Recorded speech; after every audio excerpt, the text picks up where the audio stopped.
Welcome to Rewild Your Business. I'm your host, Your Mokes. Thank you so much for joining me again this week. Oh, what a week it's been. What a week it has been. I've had the highs and the lows this week, my lovely listeners. Oh, my goodness. So I went to London during the week to the Banksy exhibition. So anyone over this side of the pond, if you can get into London and go and see the Banksy Limitless exhibition, it's in South Kensington. Oh, it's a doozy. It's so thought-provoking. Like all through the 90s, I remember how intriguing and how extreme it felt, how rebellious. And it was so brilliant getting a reminder of it all and seeing all of the pictures and reading all of the stories behind it and that mysteriousness about it. It's a goodie. It was a good day out. And then I also met up with a client in person this week, which is always just such a joy. I love to do that whenever I can.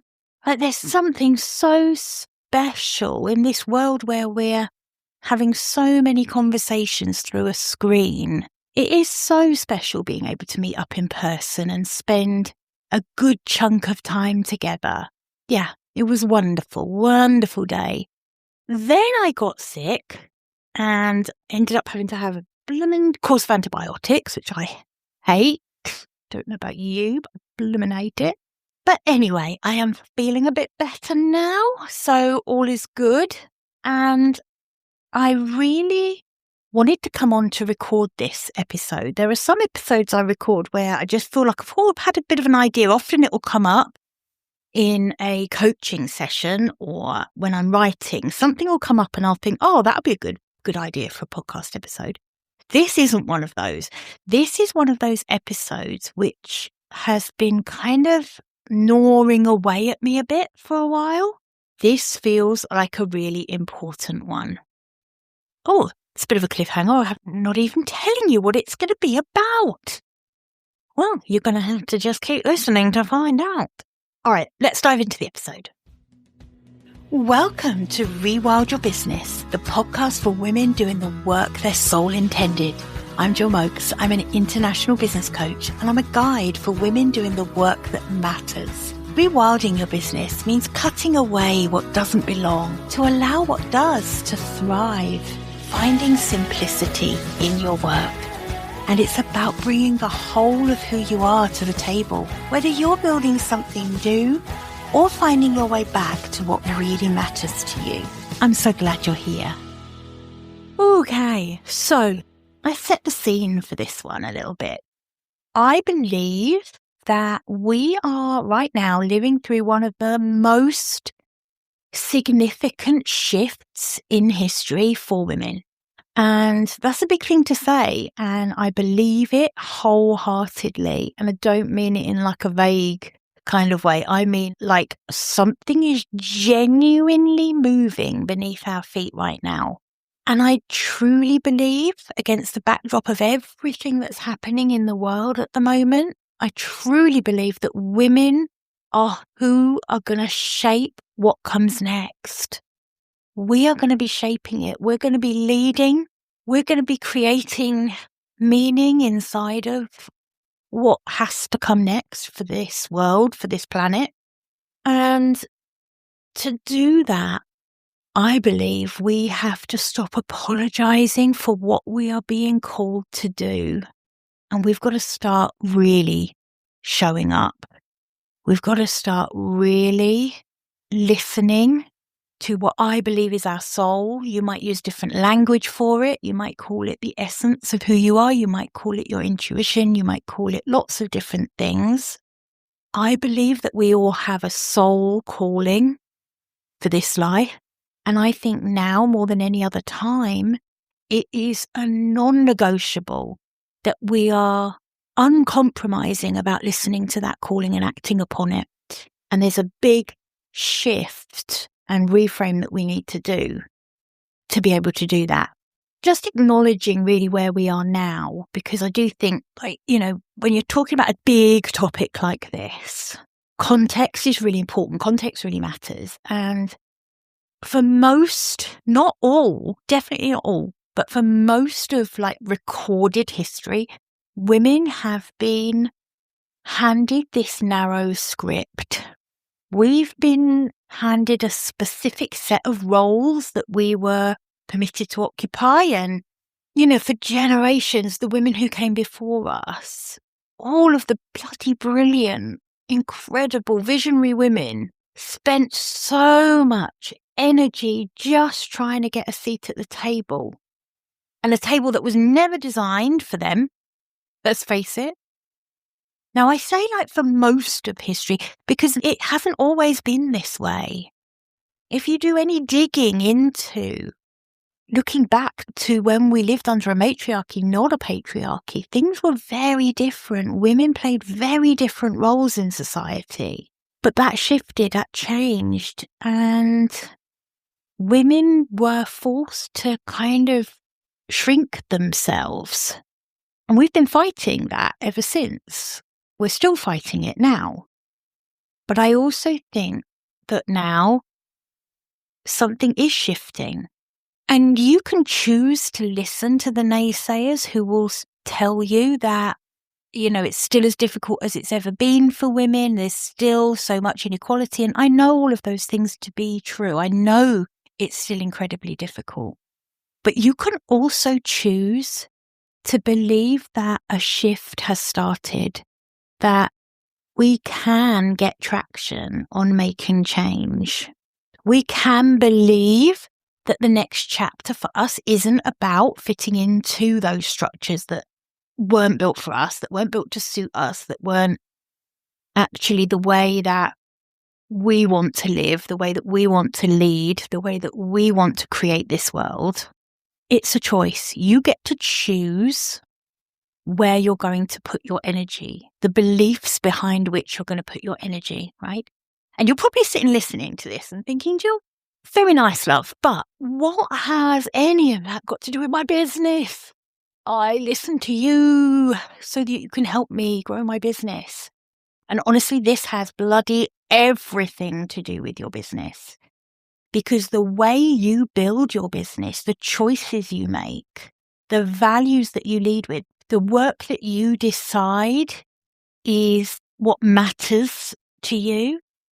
That is your contribution to this new era. That work is your vote for the world that you actually want to live in. And that starts with your calling. And I'm probably going to use that word quite a lot in this episode because it's a word that's been coming up for me an awful lot at the moment. And the reason for that is that I believe that we all have a calling. If we get quiet enough to tune in and listen to it, we all have a calling. We all have a reason that we're here. We can all uncover the work that we're here to do, the work that matters the most to us. The problem is that we've almost kind of come to believe that thinking of things like this, talking about the soul and intuition and anything remotely spiritual, means that it's unrealistic, means that it's some kind of indulgent, soft approach to life. And I think that it's the exact opposite. Your calling is down to earth. It is real. It's the thing that won't leave you alone. It's the idea that you just keep coming back to. It's the kind of work that makes you feel most like yourself. This isn't some kind of ethereal, conceptual thing floating around in the ether, right? Your calling is the change you desperately want to see most in the world. It's the thing that when you're doing it, when you've really answered that call, when you're really acting upon what you feel called to do, then you feel something that's really bloody hard to describe. It's like a feeling of like a rightness, like all the parts of you have come together at the same time. The whole of you has come to the table, like I'm always saying. And they're all saying, yes, this is it. This feels right. This is what I'm supposed to be doing. And I know that some of you listening are going to think, yeah, I know exactly what that feels like. And that's why I built my business. And that's exactly the work I'm doing. And if that's you, oh my goodness, I'm so happy. But I also know that some of you listening are going to be thinking, do you know what? I don't know if I've ever felt that. I'm not sure if I ever let myself go that deep into who I am so that I could infuse my business with that. Maybe some of you are thinking, but honestly, I built my business from quite a masculine energy of what will work, what will actually make me money, what will conform to the best practices of what I'm being told is the way to build a successful business. Some of you will have built a business from that stance. In fact, I would like to bet most of us in the beginning, if we didn't build a business because we were answering the call of our soul, and I don't think many of us do in the first instance. I think there are lots of reasons we decide to build a business, but often it isn't as deep as that. Then this episode is for you. This episode is for you if you're thinking, I just don't know if I felt that yet, and I don't know how to get to that. One thing I would say is that you may not have felt it. You may not have felt what it's like to actually accept that your business is going to be the fullest expression of your soul's calling, of what you're here to do. You may not have ever felt that. You may not have felt brave enough to go down that path. You may not have felt that you could earn enough money to make it sustainable to do that thing, the thing you love, the thing you feel like you can't not do, the thing that you genuinely believe is the reason you're here, right? We think it's an either or so often. There's this dichotomy. It's either makes sense on paper and therefore will work. I'm doing my podcast in inverted commas, you know, the ones I love so much. So we either think it's going to work, or we think it's indulgent, it's the thing I love to do. It's what I would do if making money didn't matter. Right? That's a question. How often do we ask that question? What would you do if money didn't matter? Right? And it's a really valid question. It's a super valid question, because the paradigm shift that I want to offer you is that if you really want a successful business, if you really want to be earning big money from your business, if you are doing anything other than fulfilling your soul calling, it's unlikely that you're going to get there. That's the reframe. The reframe is that you don't choose your soul calling in spite of what you think will work and make you money. You choose your soul calling, and making money and it working are the side effect of that. In fact, it's an essential ingredient. And I think we've had a lot of nonsense stuffed our way in latter years around like this poo-pooing of people who say do what you love. I've seen a lot of this in the zeitgeist. People tutting and raising their eyebrows when someone says, you know, follow your passion, do what you love. And, you know, the collective eyebrow raise happens. I think we need to stop with the world weariness of that kind of mistrust, because I think nothing could be more true. Follow your passion. Do the work you love. Do the work that matters most to you. And that is actually the only way you're going to be next level successful, legacy level successful. So we have to stop this either or mindset. Either I'm being strategic and looking at market data and I'm making the sensible choices in line with what I've seen work across the market, or we feel we've got to ditch all of that and follow our calling, do the braver work, but somehow make sacrifice for that, accept that we're not going to be earning as much, accept that maybe it will need to stay a passion project, right? We've got to stop believing that. I think this word indulgent comes up for me. This thought that to follow your passion, to do the work that lights you up, to follow your calling is indulgent. I think we tell ourselves it's a bit selfish, we should focus on what pays the bills, focus on what's sensible, what everyone else seems to think we should be doing. And we think we're being unrealistic. And I think so many people believe that wanting to do the work that actually feeds your soul is too much to ask. It's not realistic for you. And so what happens then is we just hedge our bets all the time. We minimize it. I see a lot of women who are keeping the really good, really true version of their work kind of tucked away for later.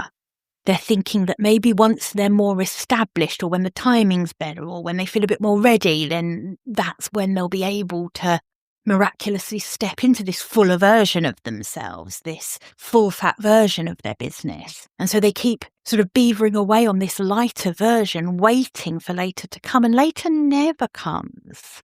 Or sometimes later does come, and then you end up with this like grief for all the time that you spent doing the diluted version, working on the light version. I don't want that for you.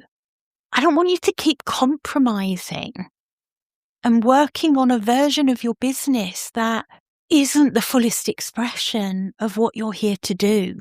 So many of us work on a safer, slightly smaller version of what we came here to do.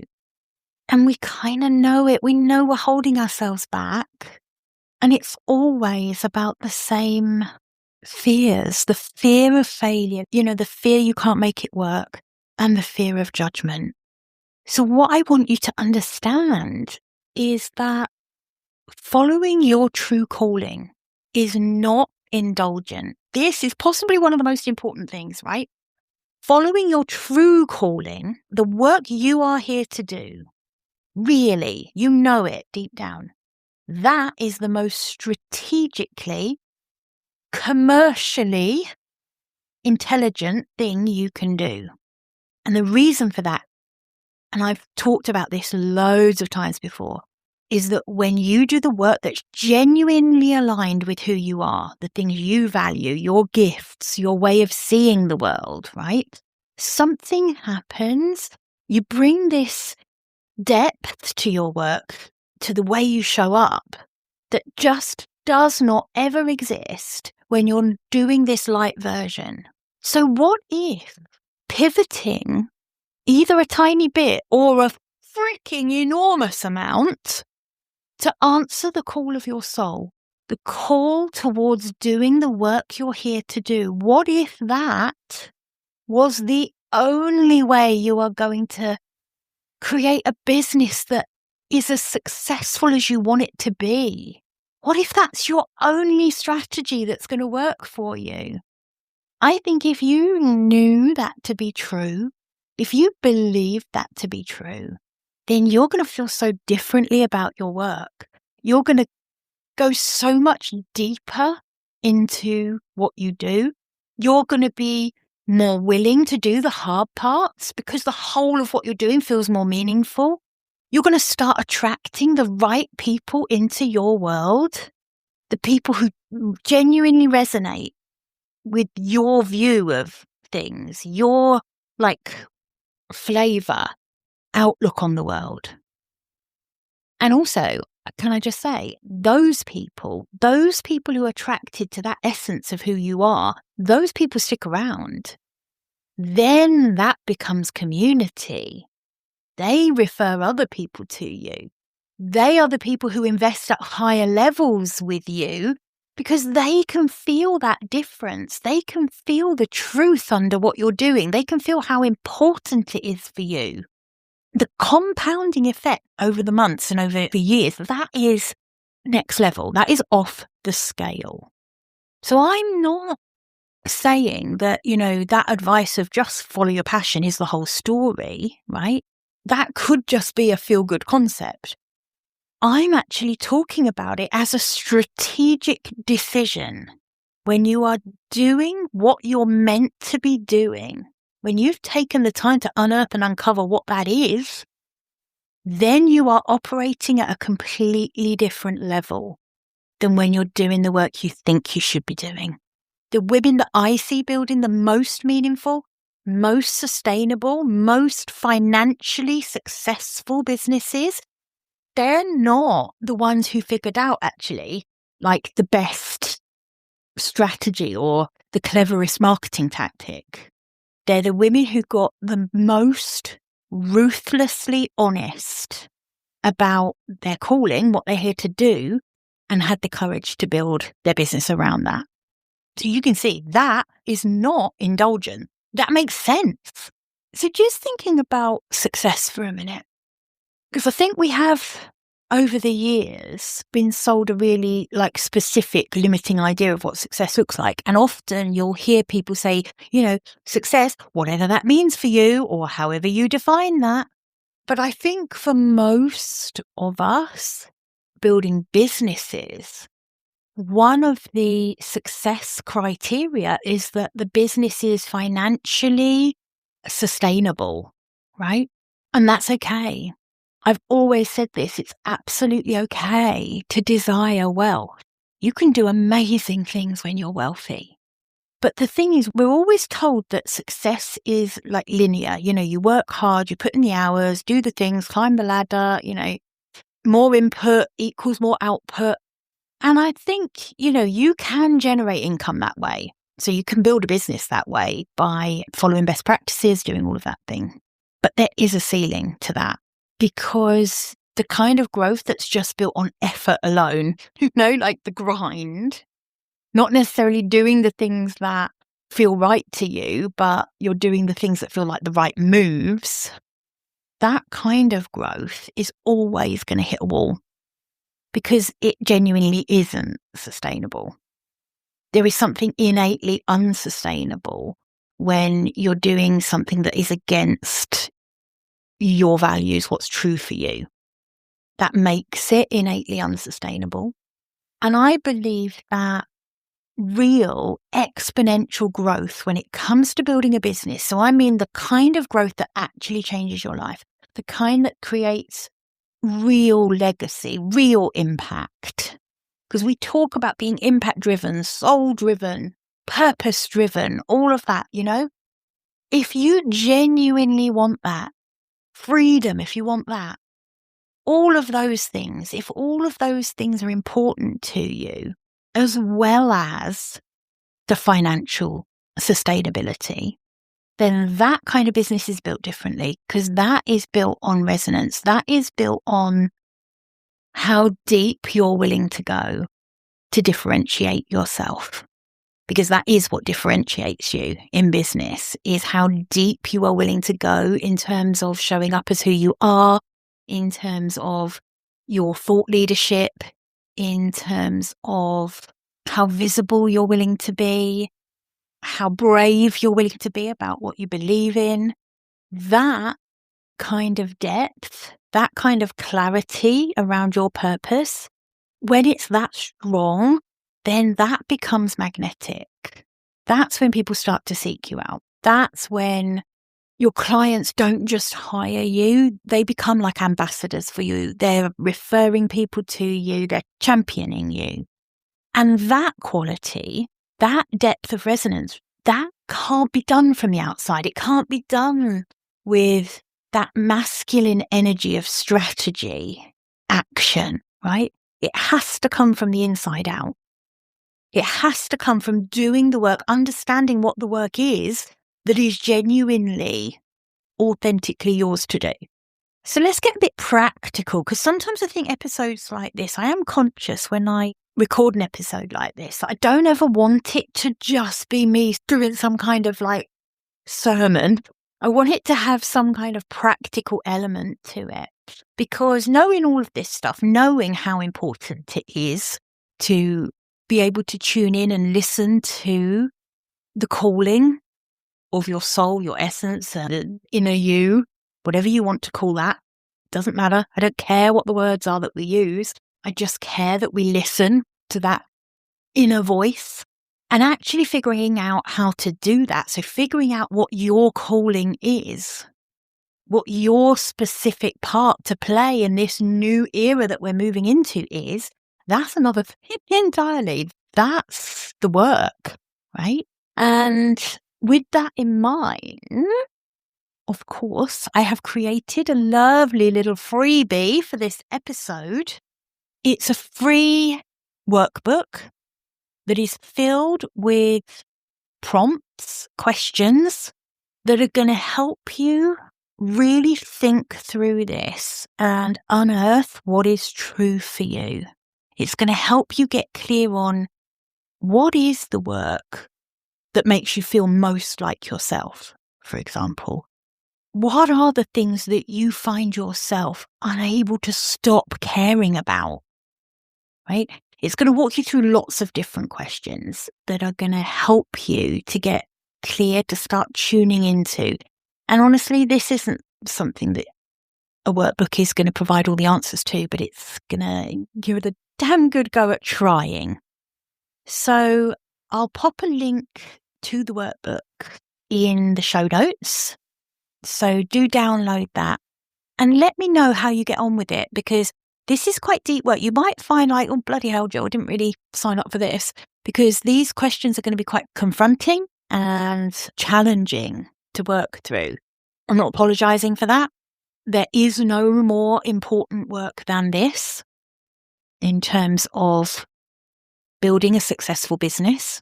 So to close out this episode about how important it is to create a business that genuinely is the fullest expression of the work you're here to do, I want to leave you with a single question.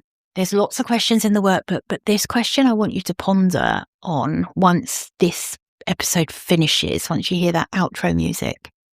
If you weren't afraid of failing, and if you weren't afraid of what people would think, what would you build? What would you build? For so many of us, fear is the only thing standing between us and the truest version of our work.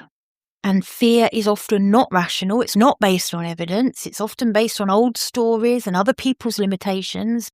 So I just want to leave with this. The world that we're living in now really doesn't need more women doing watered down work, light versions of the full fat business they really want to be running.